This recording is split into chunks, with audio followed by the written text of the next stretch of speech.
Okay. My name is Claudia Crow. My husband, Ricky, my son, Brandon, and his wife, Kara, and I own Crow's Vegetables and Greenhouses in Shawnee, Oklahoma. As you can tell, I speak with an accent. I was born in Bogota, Colombia, the capital of the city, and my family background is very different from what you would expect. I had never set foot on a farm. I did not know that potatoes grew underground. I didn't know green beans grew on a bush. And most importantly, I did not know that earthworms were harmless. So I fell in love at the ripe old age of 18 and married a farmer. And I had no idea what life had in store for me. Ricky, on the other hand, is a fifth-generation farmer. His great-grandfather, his grandfather, his dad, they all farmed. His grandfather is really the one that started the vegetable journey. William Willis Wilshire, yes, that was his name, married Sally Luella Truelove in Arkansas, and they quickly moved to Oklahoma, where he did mostly hay, cattle, and started growing watermelons and cantaloupes. In Shawnee, there's a street that's called 7th Street, and that is where the farmers would come in and bring their produce and sell it. So Ricky's dad then continued the tradition of growing alfalfa, he had cows, and watermelons and cantaloupes. So I married into this farm family knowing absolutely nothing about farming. My only experience with farming was when my grandmother took me to the farmer's market, and she had the nerve to Jew down the farmers because she didn't want to pay so much for the green beans or whatever. You will not do that to me because you will get told. That is a no-no. So when we got married, Ricky had pigs. He had sows, and they were due to give birth. And so when he knew they were ready and the first one had one, he calls me, "Oh, you have to come and see this. I'm praying to all the saints in heaven. Please, please help me. I don't want to see this." I go out there. The first one was stillborn, and I said, "That's enough for me. I want no part of this." Then the little piggies had the nerve to get out of their pens, and it was on me to get them back in. I called my mother-in-law hysterically crying, "Please help me. I don't know what to do. I don't know what to do." So when we started farming, we only had 40 acres that were his grandparents' land.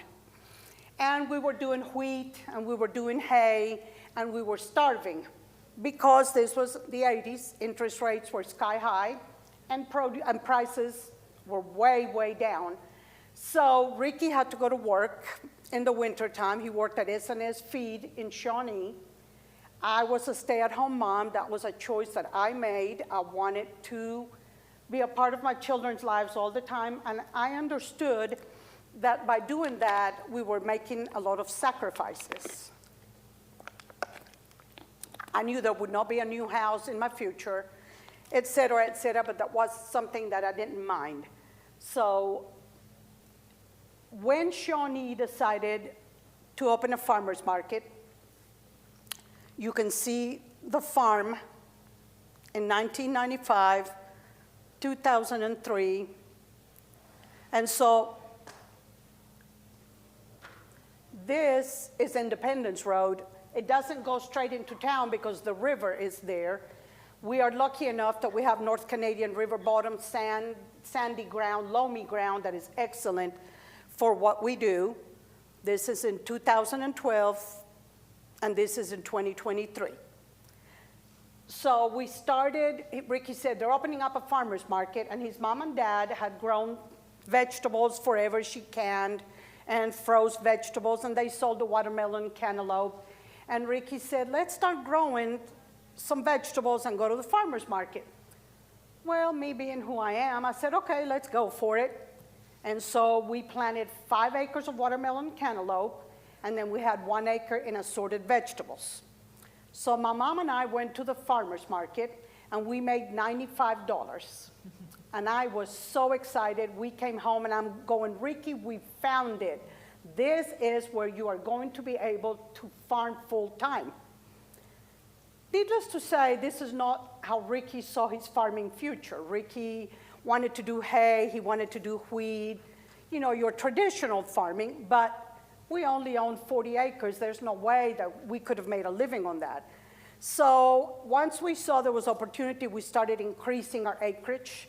So we went from 5 acres to 10 acres, then 20 acres, and I was Ricky's hand in the fields. Ricky and I picked all the produce ourselves, and I remember picking watermelon and cantaloupe and stacking them, and then going in at night with a flashlight and loading them onto the vehicles. We had 2 tubs that we washed our veggies in, and we had a refrigerator that we put on my front porch where we stored the produce. Yes, on my front porch. So we continued increasing and increasing and increasing, and started going to what was then the Penn Square Farmers Market, which was amazing. And we decided there was no way that we could just be the 2 of us working, so we hired some local labor, which was a nightmare from hell. It was. These people, we were paying them by the piece, and so when we weren't watching, they would fill the bottom of the baskets with gravel or whatever to have more weight. And it didn't take us long to figure out that we needed real help, people that were willing to work. And that's when we found out about the H-2A visa program, a nightmare from hell filled with red tape from the government, but the only way that you can really succeed on a larger scale if you're growing vegetables. So we now have 60 acres in vegetables. A lot of that land gets double and triple cropped, so it's actually a lot more than that, but there are 60 acres that we plant. And we have 5 Mexican nationals that come every year. They are my children, they are my family, they are why we exist. Without them, Crow's Vegetables and Greenhouses would not be here. I can promise you that. We have 2 sons. Like I said, Brandon is the one that works with us on the farm. Brandon actually was the one that I expected to never work on a farm. Brandon went to OU. He got a business management degree. He went to look for a job, and then he made what I call the fateful phone call. Mom, can I talk to Dad? Yes, Brandon, what do you need? I want to come back. And Jason is the one who went to OSU, and he got a horticulture degree. So that's who we expected to be on the farm with us. As it turns out, Jason married a physician, and he's now a stay-at-home dad. He does do farming. They have sheep, they have cattle, but it's really just for their personal consumption. Brandon, on the other hand, has become an integral part of the farm and the reason why we are still in the vegetable business. If Brandon wasn't going to take over the operation eventually, we would have already stopped growing vegetables because it is labor intensive and management intensive. So Brandon and his wife, Kara, have added a lot to the farm. They're young, they're full of energy, passion, they want to continue growing. Brandon has 2 children, Owen, who is 7 years old, and Lillian, who is 4. And they're doomed because their grandparents, the other grandparents, are the Whitmores. They also raise vegetables. So it's in their blood, and they are more than likely going to continue the tradition that we've started. Why grow vegetables? Why not do what other farmers around do? It's called money. What is a sustainable farm? A sustainable farm is a farm that makes a profit. If I don't make a profit, I cannot plant next year's crop. That's the bottom line. It is a business like any other business. Farming is not a job. Farming is a vocation. It is with you 24/7, 365 days a year, even in the vegetable industry. Due to the high tunnels and the greenhouses, we now farm year-round. This truck back there was the original refrigerated truck that we took to market. It's a refrigerated one that we pulled with our vehicle. That thing is ancient now. We no longer use it. The refrigeration unit went out on it, and to replace it, because it's so old, It's not practical. We do alfalfa hay, teff grass, and Bermuda grass. We have no animals on our farm. A lot of the reasons for that are economics, number one, but primarily food safety. We learned a lesson through what happened to the Colorado cantaloupe farmers back, 20 years ago. They lost everything because the dairy farmer down the road was coming in, picking up the bad produce, and leaving, and when they came in, the tires had feces, and that is what contaminated the wash line, which is what put them out of business. So we take the fact that we feed our community really serious, and so we don't have a dog. There may be some wild cats, but that's about it. We don't do any type of animal at all. We had cattle a few years ago, but we sold out because I can get $12 to $15 a bale for the hay, and the cattle industry is very up and down, up and down, up and down, so it doesn't take a lot of, you don't have to be a genius to realize that you're better off selling that hay and not feeding it to the cattle. Everything that we harvest is immediately brought into our washroom. You can see the wash line. This is a new one. We bought a used one that we had until about 2 years ago. But the poor thing was ready to retire, so we retired it and purchased a new one. Everything that is harvested comes into the washroom. It goes through the wash line, and then it gets packaged, and it goes immediately into the coolers. Hang on. We bought pizza coolers, okay, at Stewart's Wholesale, which was on the first slide. And that is what we used because there is no way that we can afford to buy state-of-the-art coolers because we, as much as we would like to dictate the prices that we get for our produce, it is the public that dictates that. So we know that what we grow is worth more, but let's be honest, this country is probably the only country in the world where people don't budget for groceries, okay? It is our duty to grow it cheap, perfect, and organic. And those three things do not match. So we've had to buy, all of our equipment was used. Farmers are the most intelligent people in the world. People don't give them enough credit. They don't just throw seeds in the ground and hope that they grow. They have to know algebra because when you're figuring out your spray tank, it is an algebra formula that gets you to how much water you spray. They have to market the product that they grow. They have to understand the seeds that they're buying. They have to fix everything. Ricky is a plumber, an electrician, a mechanic, on and on and on and on. So in order for us to have made it this far, we've had to accommodate and give a lot. I always tell everybody, anything that I want is always last because the farm will always come first. We have to work when the sun is shining, when the rain is falling, when it's cold outside, it doesn't matter. We have to work. We can't just say, oh, Jesus, can you please make this stop growing so I can go to church? It doesn't work that way. The vegetables are going to do what they're going to do, and if you don't harvest at premium time, your prices are going to go down and you're going to throw it away. So it is a 24/7, like I said before. It is a complete and total commitment.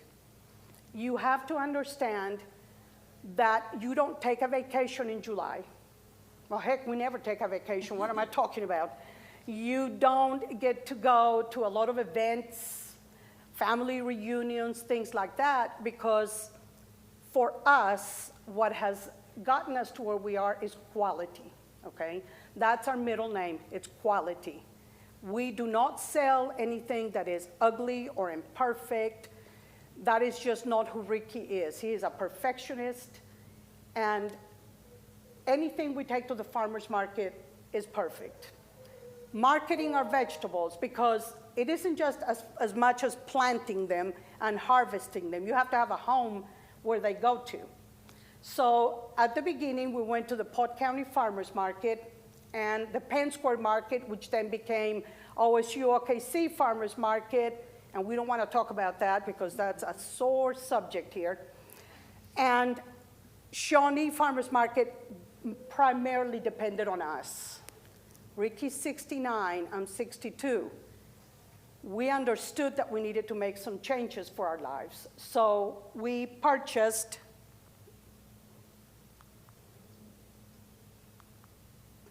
and I'll go back to all of this.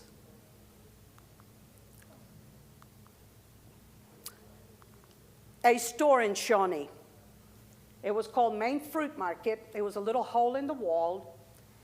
And the guy that was selling it wanted to make sure that it would not be torn down because it had been in their family since the 1920s. And so they wanted it to continue being a produce store. So we purchased it, remodeled it, and started selling there. We paid $57,500 for it. I will never forget that. There were times when we were squirming to make our payment there. But we made it, we made it, we made it. And then they had the building next door for sale, which is the one we're at now. It's at 728 East Main in downtown Shawnee. And the reason I wanted that building, I kid you not, is because it had the tin ceiling tiles. And I fell in love with that, and I fell in love with the building. I wanted it to be a produce store like the old days, where you came in, we knew you, we knew what you needed. You didn't have to go self-check out yourself. If you had a question as to how the corn was raised, we could answer that question, et cetera, et cetera. I changed the original store a lot. We carry at least 150 different seasonings and spices and herbs. We carry teas, we carry coffee.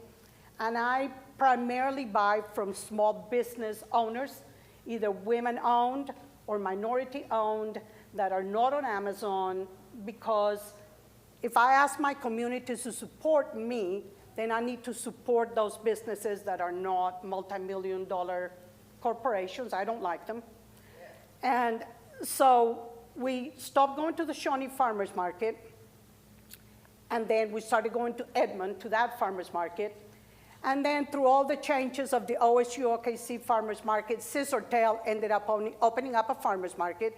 And so now we go to Scissortail and Edmond. We only go on Saturdays, and then we have the two stores. You need to understand why we only go on Saturdays, okay? Generations have changed a lot. Women no longer can or freeze. They don't buy in bulk the way they used to. It's real cute to go to the farmer's market with my little bag, buy 2 potatoes and an onion, and pay $10 for a cup of coffee. But I can't make a living on 2 potatoes and an onion. There is no way I can do that. So we have adapted, we have changed, we have grown, we have made mistakes. When we started 36 years ago, that's when we started the vegetables, there was no internet, there were no YouTube channels. The only way we learned was by going to any and every educational workshop that OSU put on and making a lot of mistakes. And some of those mistakes were really costly, but that was the only way we had to learn. Farmers today have a huge advantage. If you want to know something, you either YouTube it or you Google it. And so that has changed a lot of the future of farming. I'm not interested in just growing food. We need to desperately grow a crop of new farmers, okay? We are in the business. We understand what is happening. The population at large has no idea the peril that the food that they are eating is in. Big Ag wants to shove us out of the way. Big Ag does not want for us to exist. We connect with the customer. We make relationships with those customers. They want to control the food. When you control the food, you control the population, and don't forget that. Prepare yourselves. Teach your daughters how to cook. Oh my God, they don't know how to cook. They don't know what to do with the produce. I do a lot of school presentations, and I went to a school and I took vegetables, different kinds, and I showed them to the kids. What's this? What's that? And they knew all the answers until I brought a red potato up. What is this? Oh, a plum. I don't even know how many guesses they took. They never knew that was a potato. Why? Their potatoes come in the form of tater tots, French fries, or instant. And that really, really woke me up. I could not. I'm sitting there and I could not believe it. I cook. I've always cooked. I love to cook. And my greatest pleasure is to make a big meal so that my family comes in and eats that meal. And since we grow vegetables, my meals include 3 or 4 different vegetables at a time.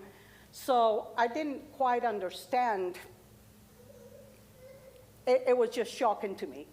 So we stopped, the Shawnee Farmers Market closed because we were the market and no one else was willing to sacrifice like we did.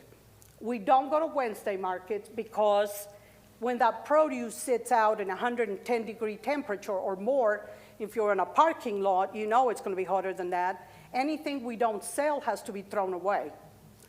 And the crowds at Wednesday's markets get smaller and smaller because women are working and they just don't have the time to go to a market. They've tried evening markets. People work all day. They pick up their kids from daycare. They don't want to stop at a farmer's market. They want to go home. And so we just stopped the midweek markets. Ricky's mom and dad bought the house they lived in because they always, it's at an intersection of 2 highways, and they always wanted to open up a produce store there. They waited till he was 80 to build it. They never completely finished it, and then my mother-in-law, God rest her soul, developed Alzheimer's, and so they shut the place down, and the bank was about this close to repossessing it. And it was, Ricky felt like he had a duty to honor his parents. And so we purchased the property and we finished it. And because of the trends that I saw at farmers market, I wanted a commercial kitchen. I knew that was vital to our survival. And so we put a commercial kitchen in the building. All of my equipment was purchased at auctions. I don't pay full price for anything because if I do, I can't make a living. And so the commercial kitchen has become a huge part of our business. We process our vegetables there. So we freeze corn, peas, on and on and on. And then we offer to-go meals and we do bakery items. Everything there is made from scratch. I honor my abuelita's legacy. I follow her recipes. We never open up a can of beans. My beans are cooked from the dry stage. All my sauces are homemade.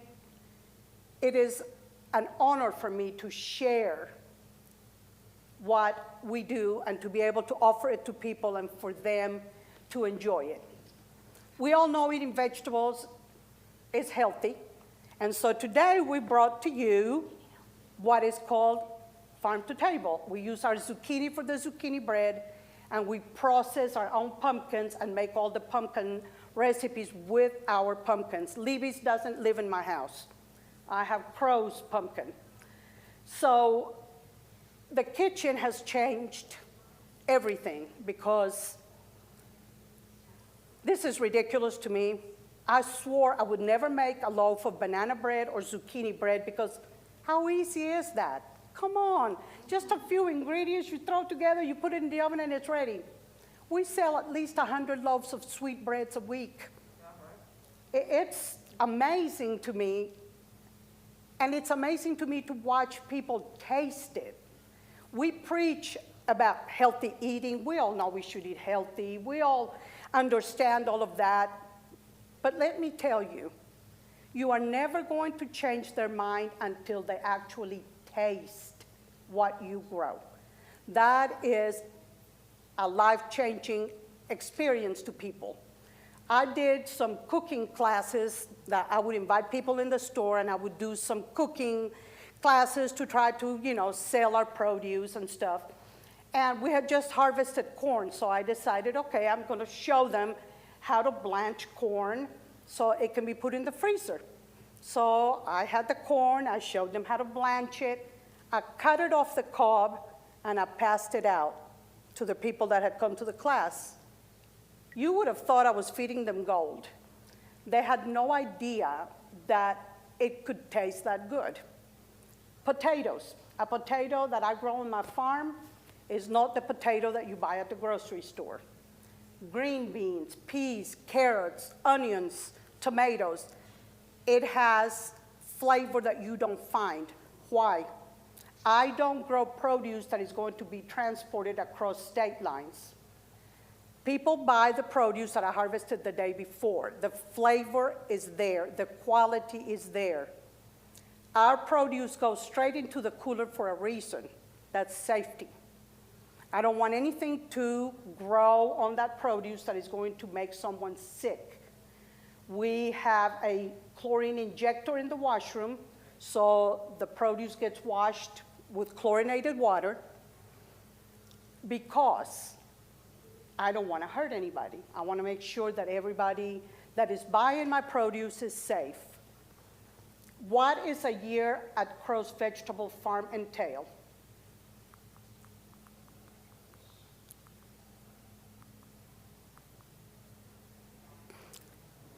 It starts in January, it ends in December. There is no break.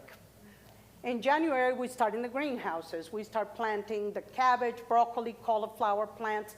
We grow all of our transplants, and we are working on the tomatoes that are in the greenhouse. So we have greenhouses and we have high tunnels. What is the difference between a high tunnel and a greenhouse? A high tunnel has one layer of plastic. It does not have ventilation. It does not have a heater. The sides roll up so air goes through. A greenhouse has 2 layers of plastic with a fan in between them. It has ventilation system, it has fans, and it has heating. In previous years, we've had 4 greenhouses in tomatoes, but we don't have access to gas. All we can heat with is propane, and propane is not clean burning, and it is very expensive to heat the greenhouses with that. So we've now scaled down to just 1 greenhouse, and to be honest, the only reason we do that is as a loyalty show to our customers, because we're not making any money in the winter with the greenhouses. There's no money to be made. But we do it because they're used to us having them at the stores. We no longer go to any winter farmers markets because we don't have the time. And I only had 2 children. If I'd had 10 children, that would be a different subject here, but I only have 1 son that works with us, and we just don't have the manpower to do that. And economics again. Before I can move a truck out of my farm, I need to know that I'm making enough money to cover the fuel, the labor, on and on and on and on, and the farmers markets in the winters are not that great. So we've stopped that. We grow a lot of asparagus. We grow, of course, the greenhouse tomatoes. And in the summer, we do, you name it, we've tried it, we've grown it. And there are things we no longer grow. Greens are one of those. They're good for you, we know that. They're delicious, we know that. But people don't eat them. And they don't know how to cook them, and I cannot afford to pay my labor $15 an hour to throw them in the ditch the next day. That is not good economics. And remember, you're only sustainable if you make a profit. The fall, pumpkin time. Oh, pumpkins. We have a love-hate relationship with pumpkins. This year was a terrible pumpkin year because it was so hot when they were blooming that they didn't set fruit right away. So we are now getting a lot of pumpkins. Well, guess what? It's almost over. We do consecutive plantings. We plant squash and cucumbers about every 2 weeks. We do 3 spring plantings of green beans, and then we do a big fall planting of green beans. We plant peas, and by peas I mean black-eyed peas, purple hull peas, zipper cream peas and brown crowders. We grow those throughout the entire season.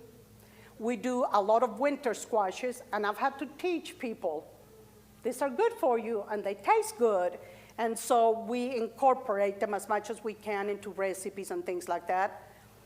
Pumpkins, pumpkins. We grow what is called the Indian pumpkin. Don't get offended, that's the name.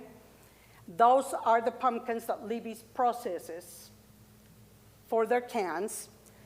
And then we grow a couple of other varieties that are edible, and we process them in our kitchen, and my next video is going to be how easy it is. You cut it, you take the seeds out, you put a little olive oil, you stick it in the oven till it's tender, you take it out, you put it in a food processor, you freeze it. And when you taste that versus what is commercially done, it's a whole different world. It changes your recipes, it does. In the fall, we get ready with the greenhouse. Those of you who went on the tour yesterday saw the greenhouse with the tomatoes in it. Those tomatoes were planted sometime in August, July-ish, like that.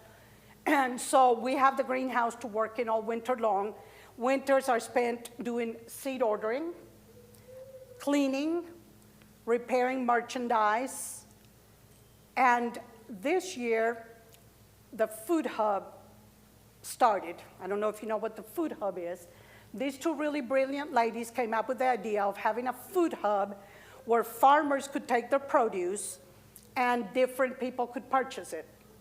So up until this year, we've usually stopped harvesting at least 2/3 of our okra, because when school starts, farmers markets go psh. Business goes down at least 50%. Because people go back to their routines, the kids have games, on and on and on and on. OU football is here. The worst Saturdays are OU football Saturdays when they're at home. So because of all that, we scaled down. But with the food hub coming in, we have been able to continue harvesting every vegetable. So my son and my husband show up to the food hub, and you know, most farmers are smaller. They have 5, 10 boxes of this or that. Here they come with 2 trailer loads. And I'm thinking, oh God, I hope they can sell all this. The food bank is purchasing most of that, and it makes me very, very proud to know